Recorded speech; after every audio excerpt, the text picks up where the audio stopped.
What's good? What's good? It's your boy Jax the Messenger, and you're tuned in to Just the Messenger podcast. All right. We're back. I feel like, even though it's the third episode, I feel like it's the first episode because we're gonna really deep dive into topics today. The topic that I had on my mind to discuss was leadership as a man and what that looks like. But as I was preparing for that podcast and as life was going on and I started seeing different things, I thought it was fitting to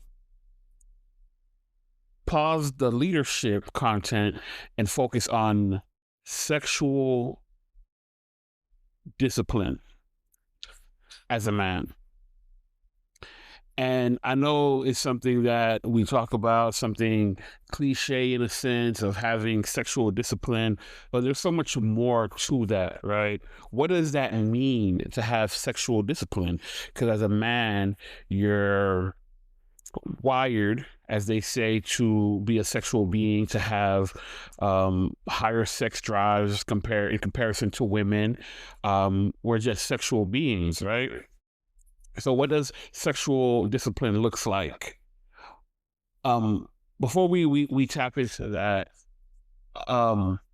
before I explain what is sexual discipline and why it's important, ChatGPT describes sexual discipline as the ability to consistently manage and direct your sexual thoughts, urges, and behaviors in a way that aligns with your values, goals, and responsibilities. Now, if you're religious or if you are somebody of faith, you know that the Bible tells us to practice abstinence before marriage, right? While that is the goal, I understand that is not the norm. So much comes with that, and there's a reason why that is so important, right? Not to do it just because the Bible says it or because it is the right thing to do. I put that in air quotes, or because that is what should be done. I know women are held to a different standard and to stay pure and to they should be willing to give their most precious gift to their husband. But there's more to that, right?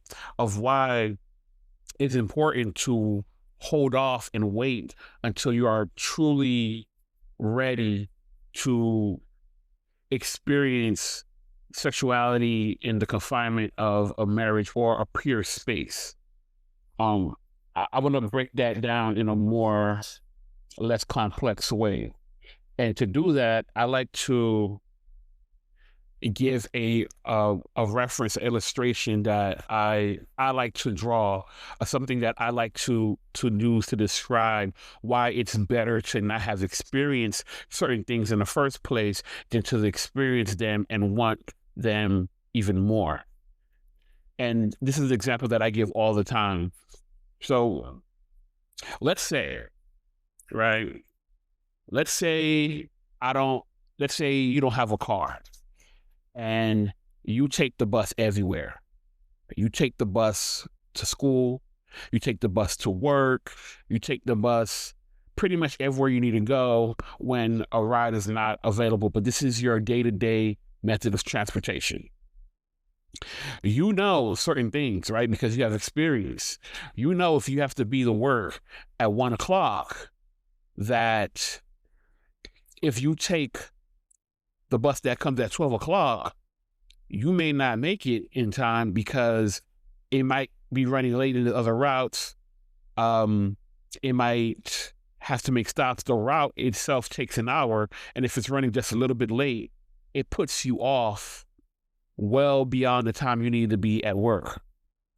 So you know to be at work on time, you have to take the 10:50 or the 10:40 bus because, that gives you time to either make it a little bit early or right on time.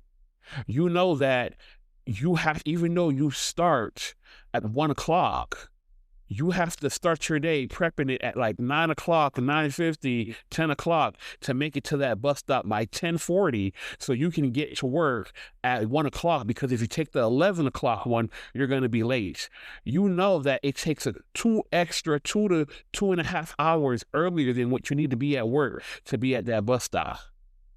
You know what time it comes, you know the routes it takes, you know what entails of being that bus ride. It's a part of your daily commute, right? So you know what to expect. Now let's take another individual who also takes the bus. But one day they worked hard enough, they were able to save up and purchase a car. So now they have a car. They too start at 1 p.m. They know that, I can just get in my car 12:30, maybe 12:40. That's 20 minutes. I can make it to work, chill in the parking lot for 5 minutes. I'm in there. They know what it's like to have their own personal space. They know what it's like to not have to get on the bus and be squished up. They know what that was like, but now they have their own space. They're not squished up anymore. They're not dealing with certain smells. They're not having to stand in the rain. They're not having to start their day 2 to 3 hours earlier or prep 2 to 3 hours earlier to get to work at 1 o'clock. They have the luxury of coming and going as they please. They can up and go if they want something to eat or they want to go somewhere. They can up and go. They know what that convenience feels like. Now, this individual loses their car. And now they're back on the bus. And now their day is back to starting 2 to 3 hours early. They have 2 to 3 hours less of time to work on other stuff, 2 to 3 hours less of rest, because they have to get ready to go to work. So they have to stand back in the rain. They have to wait and depend on other people sometimes to get to where they need to be. And they know what it feels like to have a car, and they know the luxury it is to have a car. So the guy who knows what it's like to have a car, his mental frustration, his patience is less than that guy who's never know what it's like to have a vehicle. This is the life he knows. He has nothing to compare it to. While he complains, the guy who had a car complains more because he knows there's better out there. He's frustrated that he doesn't have better. And he's spoiled mentally because he knows he's experienced it. And he knows he could have been sleeping for an extra hour or two, but he doesn't have that luxury anymore. Who do you think out of these two have the most, are affected the most psychologically? Whose morale is affected the most? Two people traveling the same road, same lifestyle, but one is taking it harder than the other. Why? Because he's experienced the other side. He's been to the promised land. He knows what it's like. So he's going to be motivated. He's going to work harder. He's going to have an incentive to sacrifice more to get himself back in a vehicle. Where the other one might not be as motivated. He's cool. I know what to do. I know how to finesse. I know how to move around. This is my life. I know how to take the bus when I need to. Not saying he's not motivated, but he's not as motivated to change his situation as the guy who's seen the other side. So same thing for sexual experiences. Once you get a taste, once you've figured what that's like, once you've gotten that arousal, once you've gotten that itch scratch, as a man, you're dedicated to fulfill that desire and that itch even more so. But That's the reason why, right? But we're way past that.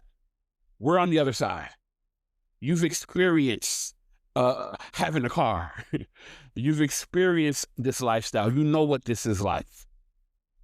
Doesn't mean that you've lost complete control at all of any form of discipline. It doesn't mean that you're not able to have sexual discipline because you've experienced it once or twice or however how many times. Doesn't mean that it's out the window for you. It just means it's a little harder for you. It's a little more challenging, but it's important to work twice as hard to have that self-control. And I want to talk a little bit about what happens, right, when you don't have that sexual discipline. There's a few points that I want to cover, some that we might be familiar with, but I want to put it into perspective. One of the common things that may come as a result of not having sexual discipline, right? You end up with just being overzealous, just being too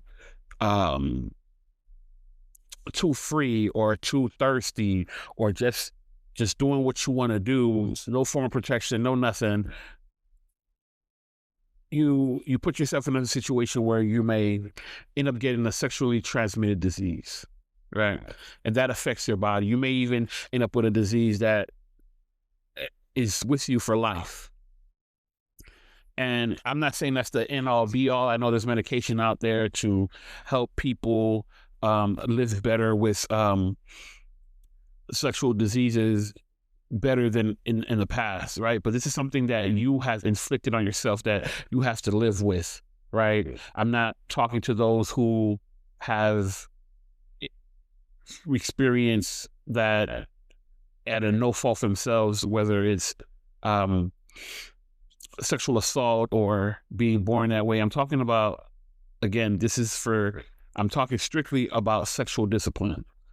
So because you don't have sexual discipline, you end up with something that affects your body, to cause some abnormality in your body, or you end up with something else permanent, which is a child. And when there's times where you don't practice sexual discipline and you end up with a child with somebody, that person that you know you had no business dealing with. You know, this is the last person you would want to be the mother of your children, if you're a woman listening, or the father of your children. You know that this is the last person that you would want to start a family with. And because you didn't take the time to know this individual, you're finding out after the child is born that you two don't align the same as far as goals. You don't align the same as far as values at all. This is not somebody that you can deal with long term. This is not your person. And you're realizing it after a child has been brought into the picture. And now you have to deal with that. You're locked into this person that you don't see eye to eye with forever. And we all know what comes with that, with having a child with somebody who you're not with, or somebody that you don't see yourself with, somebody you don't get along with. We're not going to bash baby mamas, baby fathers. This is not what this show is. We don't do that. It's just pointing out some of the side effects of not being sexually disciplined. So now you're locked in with a child. That financial responsibility that you are not prepared for is on you. The responsibility of being a caretaker is on you. Dealing with a partner that is not a partner is something that you have to deal with constantly. And now you're in this situation that you don't want to be in, right? Let's pause there. Another issue caused by being too thirsty, too hungry for the cookie. You end up in a situation where you're dealing with somebody who is here to harm you. We've heard all the stories of how people getting set up. You're dealing with somebody, and all of a sudden, you get robbed. All of a sudden, these people know your whereabouts.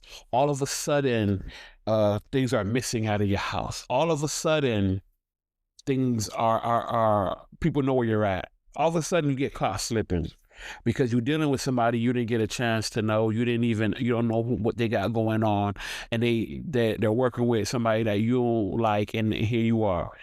Because you're thirsty, you're bringing people to where you lay your head at. You're doing unnecessary things. You're moving sloppy. And now you got to deal with that. Now you caught up in a situation you didn't want to be in, right? And then you have the spiritual aspect. You don't know what they got going on. You bring in all those spirits, everybody they slept with, you're harvesting all of that into your body, your spirit. And you bring that into your world. You're laying with everybody they slayed with. And you're wondering why your mental is not where it needs to be. You're wondering why your spirit is not where it needs to be. You're wondering why your vibe is off. Your money's funny. Your energy's off. You're tired. You're fatigued. You're not happy. You just have this depression on you. Why? You let somebody in. You let somebody in with all their demons and everything they fight. You got that in. You open the portal. You open the doorway. Now you got to fight that. That's on you now. You got to deal with that. Because you was too hungry for the cookie. Chill.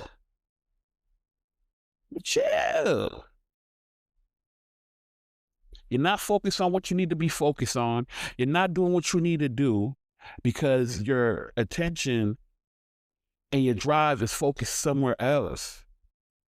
It knocks you off your game when you're chasing something that, that doesn't necessarily add value to your life, but just have an itch. It scratches an itch.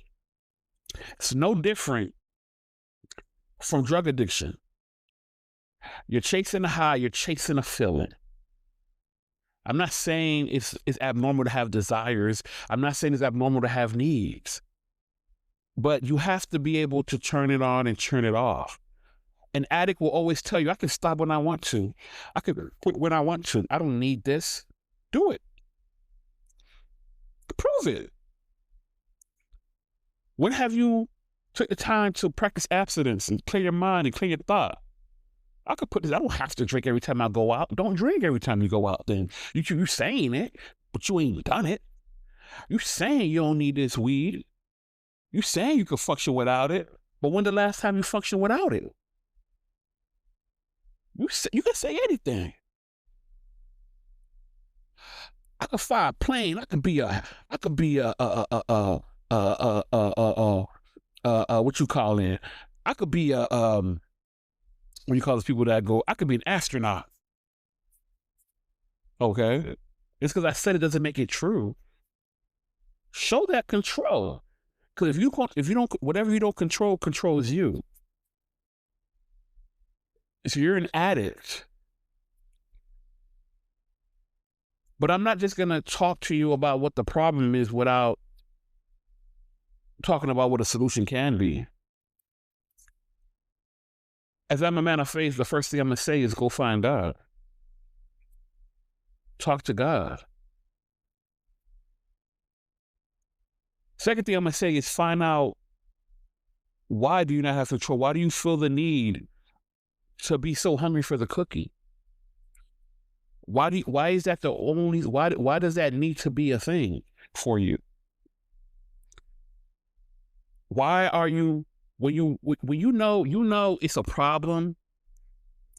For those of you who don't know who are asking when to recognize when it's a problem when you know you're not where you want to be in life, when you know you're not focused, when you know you're not focused, when you know you're dealing with the wrong type of people, when you know you're letting the wrong people into your bed, when you know you're dealing with stuff, you don't really like this person, but you're entertaining them for the ultimate goal of the cookie. These are signs to let you know that, okay, now it's a problem. You know when you're not on point. You know when you're not what you need to do. You know what's going on in your life. You know. But somehow you find time for this. Sometimes you work towards this, towards the cookie. When you know there's other things you could be working towards, when there's other things you need to do, when you know you slipping here, when you know you're not in the best position, when you know you have other dreams and other goals that you have not touched or not done or put any work towards, but you headstrong on cookie, yeah, those are the signs. The second solution point I would make is to identify that there's a possibility that you're trying to fill a void. There's a possibility that there's a hole in your life, in your heart, that you're trying to fill. Maybe you're not, as we stated, where you want to be. And this is something that this temporary fix is something you can brag about, something you can do, something you can escape to. Maybe you need to talk to somebody. Maybe something happened in your childhood that made you feel like this is the best form of intimacy. Maybe it's love that you need. Maybe it's a hug that you need. Maybe it is that intimacy that you need. And you feel for you, this equals love.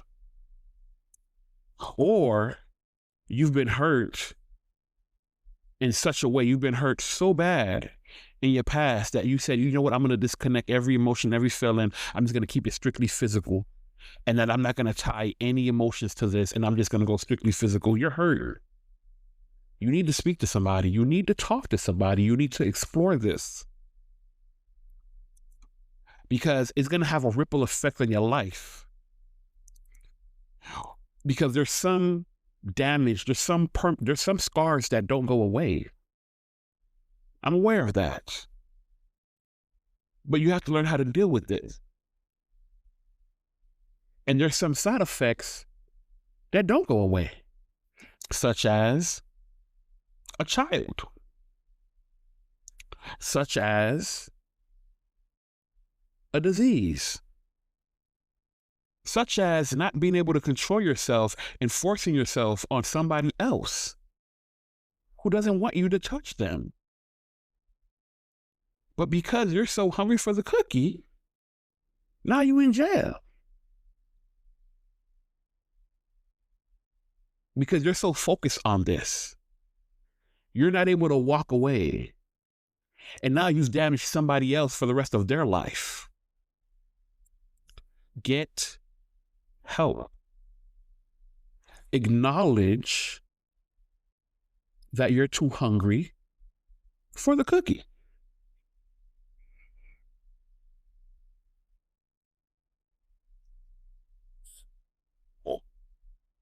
When I say that some things don't go away, you want to understand how this affects the rest of your life. Because let's say you do mature and you do overcome this, or there's a shift in your life and you meet somebody that you desire to spend the rest of your life with, or you desire to build with. And you have to explain to this person, hey, I have this life-threatening illness.